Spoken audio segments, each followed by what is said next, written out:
right, so here we are in the second module, and I'd like to call this module Hire for Behavior. Now, what this means is, I've actually worked with several organizations. I've worked with over 1,000 companies, and I've noticed one thing. People are often hired for technical abilities, for technical competencies, or domain expertise, but they get fired or they end up leaving companies or quitting their jobs because of behavioral issues. Very rarely do I see a company or a person leaving an organization because he or she does not know Java or C++ or some aspect of the domain, or is not good in thermodynamics, or is not good in finance. Mostly people leave because they don't get along well with their bosses. They don't like the culture of the company. They don't like to dress in a certain way.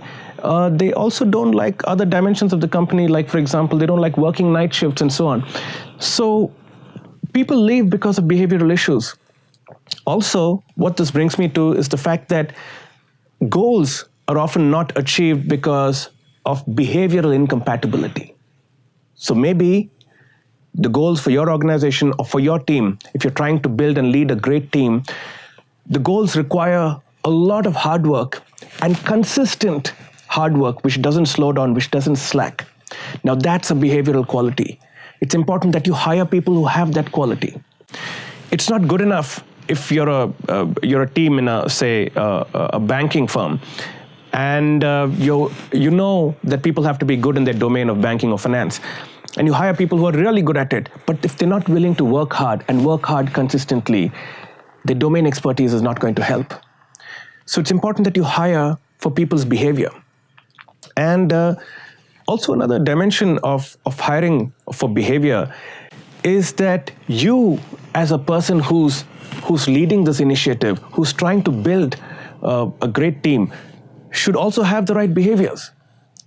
So one of the popular problems in the industry, and especially with people who are leaders, is that the leader himself or herself does not have the behaviors that they're trying to hire or that they're trying to build in the team. So I think one of the good things while we're saying hire for behavior is also to say develop the right behaviors.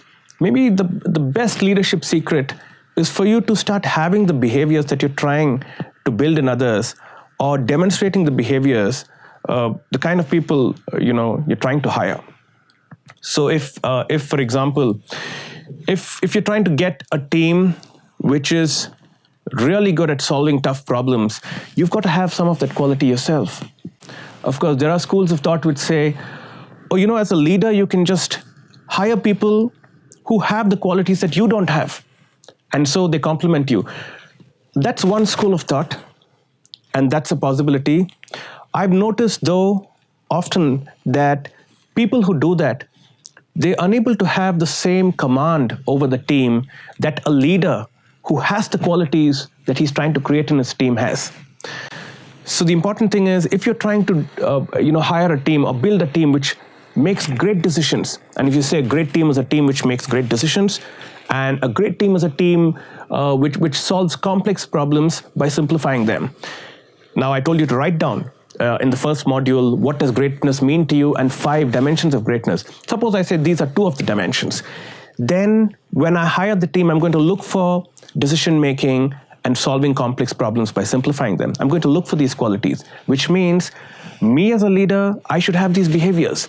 So maybe a starting point before you start building teams, and if you want to build a great team, for you to have some of that greatness yourself. Or it's very difficult to be a lousy leader leading a great team.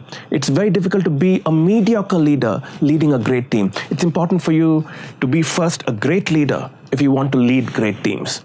And I think that's a good way to approach this whole idea of building and leading great teams. So here's what I'd encourage you to do, just to connect this with the previous module. Look at your definition, your own personal definition of greatness. Look at what it has.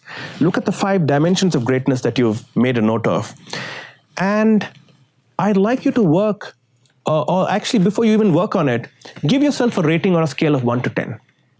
on those dimensions. I just used 2 examples, and as we go through these modules, I'm going to use a combination of examples just to give you a sense of what different dimensions of greatness could be or might look like. You might have your own.